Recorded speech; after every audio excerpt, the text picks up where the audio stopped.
परंतु अगर रियलिटी में देखा जाए तो मेरा कोई संप्रदाय नहीं है। मैं ना हिंदू का हूँ, ना जैन का हूँ, मैं जैन का हूँ। ना मैं मुसलमान का हूँ, ना मैं हर इंसान का हूँ। और मैं चमत्कारों के ना खिलाफ हूँ, ना उनके समर्थन में हूँ। मैं कहता हूँ कि ना आस्तिक बनिए, ना नास्तिक बनिए, वास्तविक बनिए। और जीवन में हकीकत क्या है, यथार्थ क्या है, सत्य क्या है, उसको पहचानिए। तो युवा वही है जो वायु के समान कार्य करे। जहाँ जरूरत पड़े विद्रोह की तो एक तूफान बन के पाखंडियों की बिल्डिंग को धराशायी कर दे, और जहाँ किसी को ऑक्सीजन की जरूरत है तो सिंपल वायु बन के उसके श्वसन नलिका में पहुंचे युवा होता है। युवा वो नहीं है जिसका शरीर आपको जवान दिखे।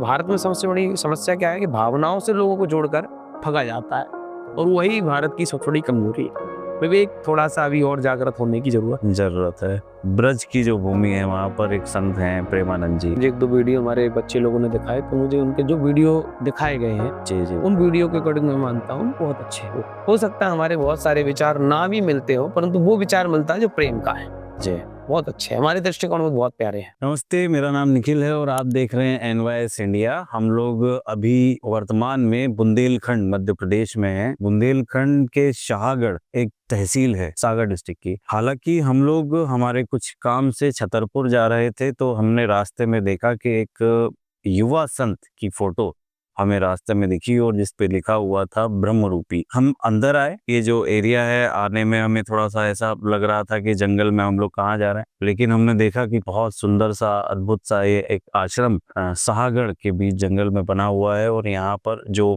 आपकी स्क्रीन पे भी दिख रहे होंगे, हमारे साथ एक युवा संत हैं ब्रह्म रूपी जी। तो हमने यहाँ पर आए और इनसे निवेदन किया गुरुजी से कि क्या हमसे आप बात कर सकते हैं। तो उन्होंने हमें परमिशन दी और धन्यवाद मैं देता हूँ कि गुरुजी आपने हमें समय दिया। क्योंकि एक युवा संत हैं और काफी दिलचस्प बात हम, क्योंकि कैमरा जब चालू नहीं हुआ था उससे पहले हमने करी थी, इसलिए गुरुजी से निवेदन किया कि क्या हम ये कैमरे पे बात कर सकते हैं। तो उन्होंने परमिशन दी। तो बहुत धन्यवाद और आपका बहुत स्वागत है NYS इंडिया में। गुरुजी, सबसे पहले तो मैं आपसे, क्योंकि हमारे जो व्यूअर्स हैं वो यंग ही हैं, तो मैं आपसे ये जानना चाहता हूँ कि आप एक युवा हैं और आप एक संत के रूप में आप यहाँ पर हैं, तो किस तरीके से ये आपकी यात्रा चालू हुई और आप संत बने?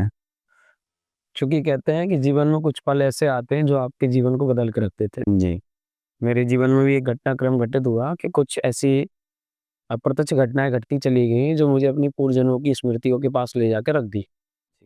तो कहानी तो बहुत लंबी है, परंतु शॉर्ट शॉर्ट में बताता हूँ कि मैं हरिद्वार में जब गया अपने मित्रों के साथ, तो वहाँ मुझे अपने पूर्व जन्मों की स्मृति आई, और उस कारण से मुझे लगा कि संसार क्षणभंगुर है, यहाँ कोई शाश्वत नहीं है। जो सामने दिख रहा है वो मिटेगा, और जो नहीं मिटेगा वो दिख नहीं रहा है।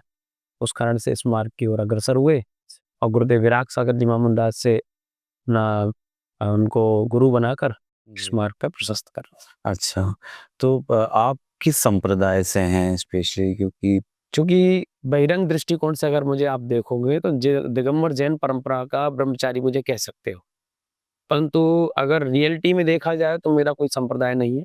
जी मैं ना हिंदू का हूँ, ना जैन का हूँ, मैं जैन का हूँ। अच्छा। ना मैं मुसलमान का हूँ, ना मैं हर इंसान का हूँ। मैं शाश्वत ना दिखने वाली इनविजुअल वो एनर्जी जिसे हम परमात्मा कहता है, मैं उसका हूँ। जो है सो है, तथातथ है। तो जैसे आप बोल रहे हैं कि दिगंबर जैन, तो दिगंबर तो वस्त्र भी नहीं पहनता, हाँ, वो नहीं करता है। वो श्रमण मुनि रहते हैं, अच्छा अच्छा। जो सबसे परिपूर्ण त्यागी रहते हैं। उनसे बड़ा वैरागी इस संसार में मैं नहीं मानता कि कोई और होगा। जी तो परम वैरागी मुद्रा है वो दिगंबर मुद्रा। तो वही रंग दृष्टिकोण से जैसे मैंने कहा कि कोई ना कोई गुरु तो आवश्यक थे। जी। तो आचार्य विराग सागर जी महामंडास जो एक सनातन श्रमण परंपरा जिसे दिगंबर जैन परंपरा आज हम कहते हैं, उसके सबसे अभूतपूर्व साधक, और उन्होंने मुझे अनुग्रह किया अपना सत्संग। तो आपका जैसे इस फील्ड में आजकल आप चूंकि युवा हैं, तो आपने और कुछ नहीं सोचा? आप एजुकेशन आप कर रहे थे या क्या आपने किया है ये? एजुकेशन में हायर सेकेंडरी के बाद BCA तक, और फिर उसके बाद पूरा नहीं करना, और भी सारी चीज़ें रहीं, और तो वो सब फील्ड रहा एक। अच्छा। तो अब मैं उन चीज़ों के बारे में विषय में उतना ही चर्चा करता हूँ। तो उस समय तक हायर सेकेंडरी और BCA तक आप मान सकते हैं, जी जी जी। फिर उसके बाद यही मार्ग जाना था। अच्छा, तो आप जैसे कि आप संत बने, आपको पूर्व जन्म की आप जैसा बता रहे हैं, तो चूंकि आप युवा हैं तो मैं ये जानना चाहता हूँ कि इस आज के समय में, आज के परिवेश में, बुंदेलखंड की धरती पे बैठे हैं, यहाँ पर बहुत सारे संत ऐसे भी हुए जो अलग अलग प्रकार के चमत्कार करते हैं आज के समय में। आप भी कुछ ऐसा कुछ चमत्कार करते हैं क्या? नहीं, मैं एक ही चमत्कार करता हूँ कि बुराई कहू की सुनना नहीं है, बुराई कहू की करना नहीं। यही चमत्कार है, इससे बड़ा चमत्कार ऑल ओवर वर्ल्ड में कुछ नहीं है। और मैं चमत्कारों के ना खिलाफ हूँ, ना उनके समर्थन में हूँ। मैं कहता हूँ कि ना आस्तिक बनिए, ना नास्तिक बनिए, वास्तविक बनिए। जी। और जीवन में हकीकत क्या है, यथार्थ क्या है, सत्य क्या है, उसको पहचानिए।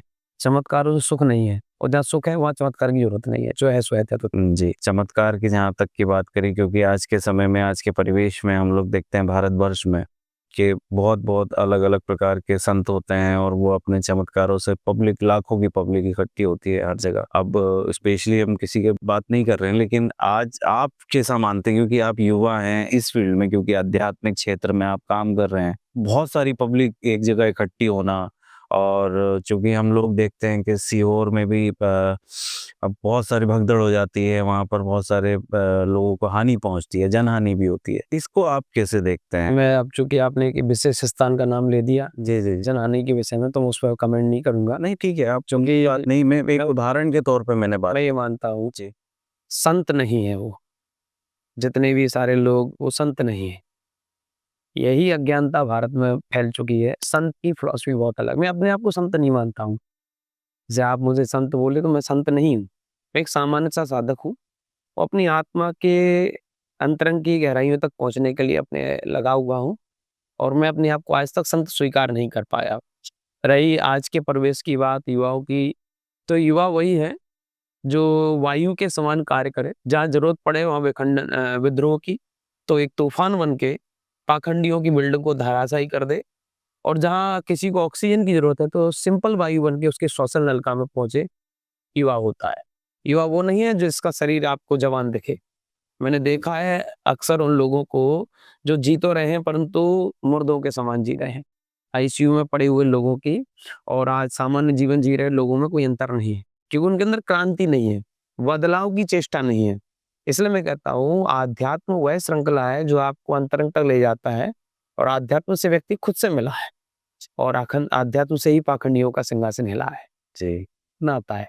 तो आपने बुंदेलखंड चुना है, तो बुंदेलखंड पे चुनने का मतलब यहाँ पर आप किस तरीके से काम कर रहे हैं बुंदेलखंड को चुनने की, क्योंकि आप बुंदेलखंड से है नहीं? बुंदेलखंड मैंने नहीं चुना, बुंदेलखंड ने मुझे चुन लिया है। जी और जैसे आपने बताया बुंदेलखंड से नहीं है, तो मैं तो अब जहाँ हूँ वहीं का हूँ। जी। साधक की कोई भूमि नहीं रहती, साधक जहाँ पहुँच जाता है वही उसकी भूमि होती है। बुंदेलखंड में कहीं न कहीं मैं मानता हूँ वैचारिक क्रांति की आज ज़रूरत है। बुंदेलखंड बहुत प्यारी जगह है, यहाँ के लोग बहुत अच्छे हैं, भोले-भाले लोग हैं, थोड़े शिक्षित में नहीं है, इस कारण से वो पाखंड के चक्कर में फँस जाते हैं। परंतु बुंदेलखंडी अगर अपने पे आ गया ना, पाखंडियों की खटिया भी खड़ी भी कर देगा, ये भी मुझे विश्वास है। हाँ बुंदेलखंड बहुत अद्भुत जगह है। हाँ, नहीं बहुत अच्छी बात है, और हम तो खैर घूम रहे हैं तो अब अच्छे लोग मिलते हैं हमें, बुंदेलखंड में अक्सर आना होता है। तो गुरु जी, ये मैं जानना चाहता हूँ कि आप भी जैसे कोई कथा करते हैं, या आजकल ये बहुत ट्रेंड है कि कोई ये कथा कर रहा है, कोई इस प्रकार की कथा कर रहा है, मतलब कथा इन द सेंस कि किसी भी ग्रंथ के बारे में, तो क्या आप वो करते हैं, या इसको आप कैसे समझते हैं, क्या समझते देखो, जो कर रहा है उसको बारे में मैं कुछ नहीं कहना चाहूँगा, परंतु मैं जो करता हूँ वो सत्संग करता हूँ, संवाद करता हूँ। क्योंकि मैं ये मानता हूँ कथाओं से व्यथाएँ उत्पन्न हो रही हैं, जी? और संवाद से विवाद खत्म होते हैं। तो मैं जब भी जाता हूँ तो मेरे राम करके मेरी एक प्रोग्राम चलते हैं, टीकमगढ़ में हुआ था वहाँ पर। तो 2 राजनीतिक विचारधाराओं को एक करके किया। कांग्रेस पार्टी के राजनेता थे, एक बीजेपी पार्टी के नेता थे, और दोनों हमारे शिष्य थे। हमने कहा कि आप दोनों मिलके कीजिए। उन दोनों का मैं बड़ा धन्यवाद देता हूँ कि उन लोगों ने मेरी बात को स्वीकार किया और प्रेम की एक क्रांति फैलाई। तो मेरे राम करके मेरा एक प्रोग्राम चलता रहता है। जी। उसको मैं उसके द्वारा लोगों को जागरूक करना, शिक्षा के विषय में, और कर्म को श्रेष्ठ रखो, चमत्कार के चक्कर में ना फँसो। नारायण श्री कृष्ण ने इंद्र की पूजा बंद करा दी थी। आप लोग तो भूत-प्रेतों की पूजा में लगे हुए हो। प्रकृति की संरक्षण करो, पेड़-पौधे बचाओ, और वायु स्वच्छ रहे, पानी स्वच्छ रहे, तो हमारी ज़िंदगी स्वच्छ रहेगी। वही परमात्मा का तत्व है। जी। मेरा व्यक्तिगत मानना है। सो है तक रही है। अच्छा, एक चीज मैं जानना चाहता हूँ कि अभी ब्रज की जो भूमि है वहां पर एक संत हैं प्रेमानंद जी, उनको आपने सुना होगा, तो उनके बारे में आपका एक युवा संत के बारे में मतलब सोच क्या होगी, क्या है? देखो क्या रहता है, हर साधक अपनी जगह परिपूर्ण मानते हैं। जी जी और जहाँ तक मुझे 1-2 वीडियो हमारे बच्चे लोगों ने दिखाए, तो मुझे उनके जो वीडियो दिखाए गए हैं, जी जी उन वीडियो के अकॉर्डिंग मैं मानता हूँ बहुत अच्छे हैं वो, कि कम से कम चमत्कार से दूर रख रहे हैं और कर्म की बात करते हैं, तो वो ठीक है। हो सकता है हमारे बहुत सारे विचार ना भी मिलते हो, परंतु वो विचार मिलता है जो प्रेम का है। जी। बहुत अच्छे हैं, हमारे दृष्टिकोण में बहुत प्यारे हैं। हाँ ना, तो चलिए ये तो है वाकई में, क्योंकि वो काफ़ी जागरूक कर रहे हैं आज की पब्लिक को अंधविश्वास और सब पाखंड के विषय में। गुरुजी, एक चीज़ मेरे मन में प्रश्न ये आ रहा है कि जो आपका नाम है ब्रह्मरूपी, ये कैसे पड़ा, इसके बारे में? ये मैंने ही स्वयं रखा, अच्छा, चूँकि जैसे के पीछे क्या था? मैंने ये सोचा कि मैं हूँ कौन? चूँकि गृहस्थ जीवन का नाम था, तो उससे गुरुदेव मुझे पुकारते थे। तो ये गुरुदेव का संबोधन है, गुरुदेव तो कुछ भी कह सकते हैं, परंतु लोग मुझे किस दृष्टिकोण से देखेंगे? चूँकि मैंने सोचा कि मैं हूँ कौन? तो मैंने कहा मैं तो ब्रह्म का रूप हूँ। मेरा शरीर नहीं, मेरा नाम नहीं, नाम तो एक संज्ञा है, जो कि सत्य नहीं है, समय के साथ खत्म हो जाएगी। तो मैंने फिर स्वीकार किया कि ब्रह्मरूपी नाम ठीक है, और संयोग से मैं पाता हूँ कि ऑल ओवर वर्ल्ड में एक मैं ही ब्रह्मरूपी हूँ, किसी का नाम ही नहीं मिला। हाँ, हाँ। इसीलिए मैंने, क्योंकि नाम काफ़ी हमने भी नहीं सुना है कहीं, काफ़ी अच्छा वो है। अच्छा, एक चीज़ मैं ये भी जानना चाहता हूँ गुरुजी कि आप जैसे आप हरिद्वार गए, वहाँ पर आपको ब्रह्म मतलब जो भी ज्ञान आपको प्राप्त हुआ, हरिद्वार में गंगा जी बहती है और मध्य प्रदेश में जैसे नर्मदा जी बहती है और अलग-अलग नदियाँ हैं, हम उनको एक माँ के रूप में दर्जा देते हैं। लेकिन हमारे यहाँ एक चीज़ होती है कि जो लोग होते हैं, उसी में, क्योंकि आप संत समाज से आते हैं, बहुत सारी सामग्री, पूजा सामग्री नदियों में फेंकना और बहुत सारा कुछ विसर्जन करना नदियों में, उससे काफ़ी प्रदूषण होता है। उस बारे में आप क्या सोचते हैं नदियों को संरक्षण करने में? और देखिए, पुरातन समय में जब कोई परंपरा चालू हुई होगी, जी, कोई अच्छे उद्देश्य के साथ चालू हुई होगी, और समय काल के बाद जब वो परंपराओं का अर्थ बिगड़ जाता है, तो अनर्थ होना प्रारंभ हो जाता है। जी, पहले अगर कोई दूध चढ़ाता होगा गंगा में या नर्मदा में, तो वहाँ पर ये इंटेंशन ये भी रहता हो कि उसमें जो जीव हैं उसका सेवन कर लें, उसके तत्व वो ग्रहण कर लें, या कोई अनाज डालता होगा, तो उसके कई कारण रहते होंगे। और मैं ये मानता हूँ कि अगर आप नदी को स्वच्छ रखेंगे, आप नदियों को पवित्र रखेंगे, पावन रखेंगे, तो वो उनकी बहुत बड़ी पूजा है। प्रदूषित प्रदूषित करना नदियों को अप्रत्यक्ष रूप से हम उनके अभिनय कर रहे हैं। जिस माँ को हम माँ मान रहे हैं, उन्हीं में गटर डाल रहे हैं और उन्हीं में प्रदूषित जल डाल रहे हैं, तो ये सब बड़ा पाप है। बाकी राजनीतिक विषयों के नाम पर नदियों के नाम उठते रहते हैं, और उनकी भावनाओं से, भारत में सबसे बड़ी समस्या क्या है कि भावनाओं से लोगों को जोड़कर ठगा जाता है, और वही भारत की सबसे बड़ी कमजोरी है। विवेक थोड़ा-सा अभी और जागृत होने की ज़रूरत है। ज़रूरत है। तो यही, और मैं तो यही निवेदन भी आपसे करूँगा कि ज़्यादा से ज़्यादा आप लोगों को जागरूक करें, ताकि ऐसी कम से कम नौबत ना आए कि हमारी जो माँ बोलते हैं, और विदेशों में आप देखिए कि नदियों को नदी ही बोलते हैं और उनके अपने-अपने नाम से ही बुलाते हैं, लेकिन वो कितनी स्वच्छ रहती हैं। तो मुझे ये देखने में पर्सनली मैं ये मानता हूँ कि बड़ा दुःख होता है ये देख कर के। अच्छा, एक चीज़ है, सनातन परंपरा से आप आते हैं, तो कुछ सनातन धर्म के बारे में बताइए गुरुजी, कि जैसा हम लोग पहले बात कर रहे थे, तो उस बारे में जो आप। सनातन कोई परंपरा नहीं है, और सभी परंपराएँ सनातन हैं। ऐसा अपन कह भी सकते हैं और नहीं भी कह सकते हैं, क्योंकि परिस्थिति के अकॉर्डिंग सब चीज़ें हम समझते हैं। सनातन का मतलब है जो था, जो है, वो रहेगा, उसे कहते हैं सनातन। और धर्म का मतलब है जिसको जिससे अलग ना किया जा सके, वो उसका धर्म है। जैसे अग्नि को आप ऊष्णता और ऊष्णता से अग्नि को अलग नहीं कर सकते। जी, तो अग्नि का क्या धर्म है? उष्णता। वो सनातन है। जी, वो ही उसका धर्म है, तो धर्म सनातन है, सनातन धर्म कहीं नाम नहीं है। अब हम लोग कहते हैं कि भावनाओं से जोड़ के लोगों को ठगा जाता है, जैसे पहले मैंने कहा। जी, जी, तो सनातन था, है और रहेगा। और तनातन कुछ समय चलता है, फिर मिट जाता है। वो सनातन कभी मिटता नहीं है।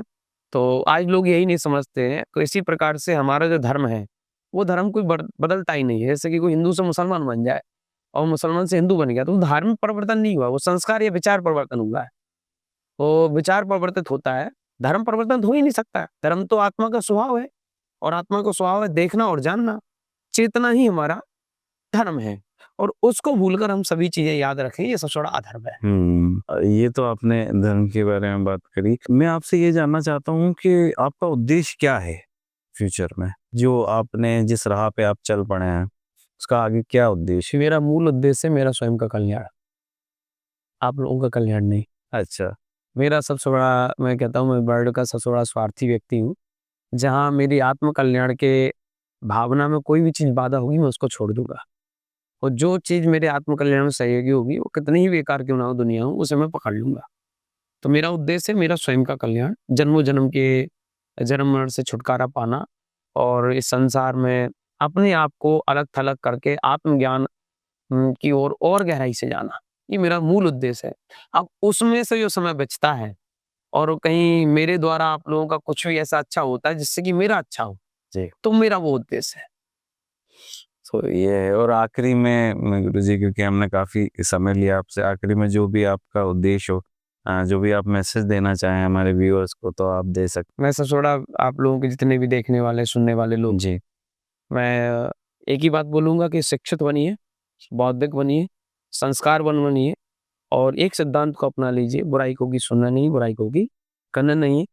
ये, और चमत्कार से दूर रहिए। चमत्कार अगर पूजनीय है, तो एरोप्लेन बनाने वाले की पूजा करो, आपका जो चश्मा लगा है उसकी, और जिस कैमरे के द्वारा हमारी बात उन तक पहुँच रही जी, जी। है, उनकी पूजा करो, क्योंकि ये भी चमत्कार है। बिल्कुल सही। जो आज से अगर हम 16वीं शताब्दी में चले जाएँ, तो ये बहुत बड़ा चमत्कार माना जाएगा। जी।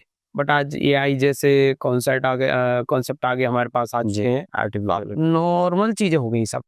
तो मतलब चमत्कार मतलब विस्मय, जिसको हमने कभी देखा ना और एकदम दिख जाए, तो उसे हम चमत्कार कहते हैं। तो ऐसा कुछ है ही नहीं जो ना देखा जा सके। बस हमारी बौद्धिक क्षमता उस तक पहुँची नहीं है, तो बिना बौद्धिकता के आप चमत्कार को भी नहीं समझ सकते। इसलिए बौद्धिक बनिए, ये मेरा मूल संदेश है। जी। तो बहुत-बहुत धन्यवाद गुरुजी, आपने हमें समय दिया, और आपसे बात करके काफ़ी स्पेशली हमें बहुत अच्छा लगा। और हमारे देखने वालों को भी मुझे लगता है कि आपको ये वीडियो कैसा लगता है, आप हमें ज़रूर कमेंट बॉक्स में बताइएगा। अगर हमारा काम आपको अच्छा लगता है, तो ज़रूर हमें सब्सक्राइब कीजिएगा, और इस वीडियो को ज़्यादा से ज़्यादा शेयर करिएगा। बहुत शुक्रिया। मैं आपके साथ निखिल था। बहुत-बहुत धन्यवाद।